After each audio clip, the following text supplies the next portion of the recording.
Hi, I'm Bella，我是一名设计师，欢迎来到我的频道。在上2集的视频当中，我们讲到了设计方法论的4个基础步骤，以及我们如何去应用设计方法论。在这集视频当中呢，我想讲一讲设计方法论的局限，就是说它会不会限制我们设计师的思维，以及它有哪些不太适用的一个地方。也许在这个视频当中，我会把前2集讲的内容全部都推翻掉，但是呢，这个呢也只是提供给大家一种不一样的perspective 想法。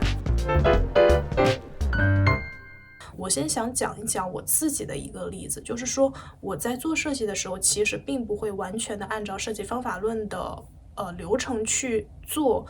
因为我的习惯是会在一个设计开始的前期，我会去上网搜集大量的资料，会去看别人的好的设计作品是怎么样的，别的设计师是怎么去做的，有没有一些参考的图片可以去看，然后呢，我才会开始画一些草图，然后我会画非常多的草图，这个是我做设计的一个方法，但其实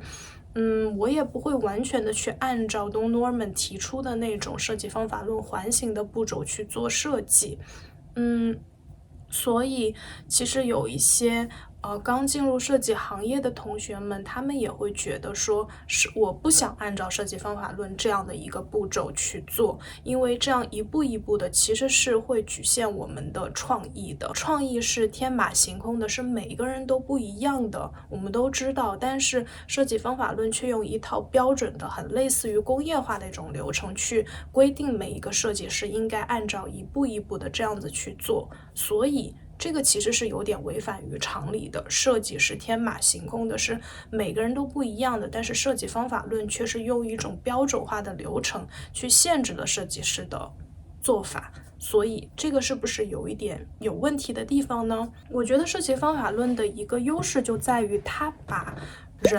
用户这个很重要的我们设计的对象容纳进了设计的流程当中去。我们首先考虑到的是以人为本，我们通过用户调研，我们通过数据或者是其他的一些方法，我们知道用户真正的一些需求在哪里，然后再着手开始做设计。我觉得这个是设计方法论最好的一个地方，就是有的时候我们开始做设计的时候会忽略掉了用户，会把自己的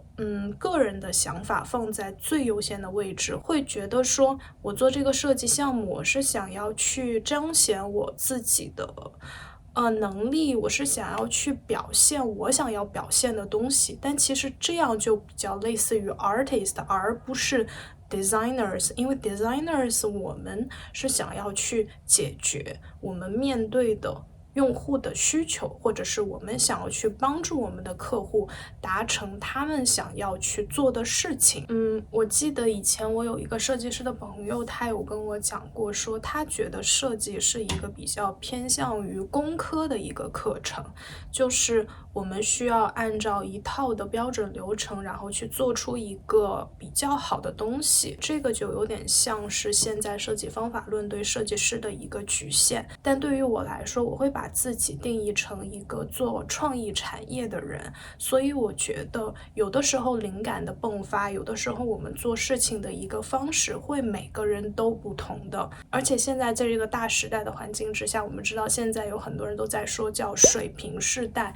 那水平世代就是让我们去展现每个人的独特性，所以我觉得也许是时候我们可以去丢开设计方法论，然后让每一个设计师有空间去运用自己的方式去做出一个好的设计。但设计方法论怎么说呢？现在其实它是属于行业内一个比较认可的设计流程，所以虽然它并不能保证说我们按照设计方法论就可以做出一个好的设计，但是呢，它却可以让一些比方说刚开始接触设计的公司，或者是一些不知道怎么开始去做设计的人，去运用这样的方式，他们也可以去达成一个还不错的设计的目标。所以我觉得这个就是怎么说一个平衡吧。所以设计方法论它并不是一个唯一的真理，而是说这个是行业内可能验证了很多次的，他们选择去相信的一种方式，一种工作的流程。所以我自己本身呢，也许我会有一套做设计的方式，比方说我喜欢搜集大量的资料，但当我去把我最终的设计的成果去展示给客户，或者是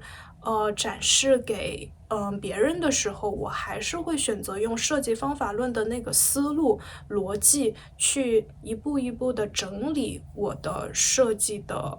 process， 我的 brainstorming 的流程，我的 design process 去给客户去看。因为我知道客户他们选择去相信行业内已经被验证了很多次的这种方法，那我把这种方法作为一个工具，就可以更好的让他们去接受我的设计方案。所以对于我来说，设计方法论只是一个工具，但最终我觉得最核心做设计其实是设计师本身，是我们的创意，我们每个人的 personality 会贡献给这个设计不一样的 perspective， 不一样的观点。所以如果是正在看视频的你，想要去开始尝试做设计，当你去做设计的时候，也许你会觉得我只是有一个模糊的目标，然后摸索着前进，然后也许我们只是做了10个设计方案，然后全部都删掉，然后最终选择了最开始的那个方案，然后也许我们是按照设计方法论，然后一步一步做出最终的一个设计成果。我觉得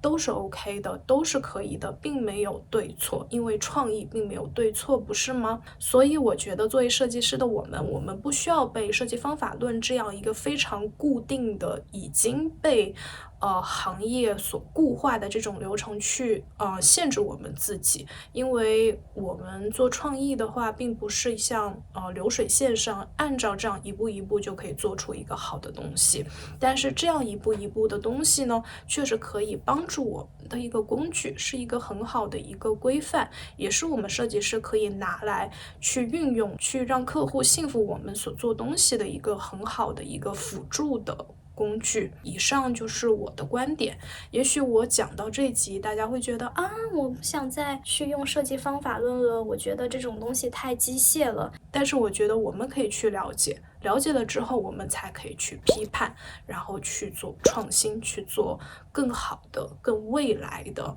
我们可以把旧的东西全部去剔除掉，然后也许未来有一天，这个行业会更加的开始去尊重设计师每个人的个人特色，会去尊重我们所做的东西其实是包含了创意的，也许不会把我们再去当做一个美工，也许他们会认为创意其实是更加的 valuable， 更加有价值的东西。也许这一天会到来，所以我觉得这个是我们每一个做创意的人，每一个设计师都可以去努力的方向。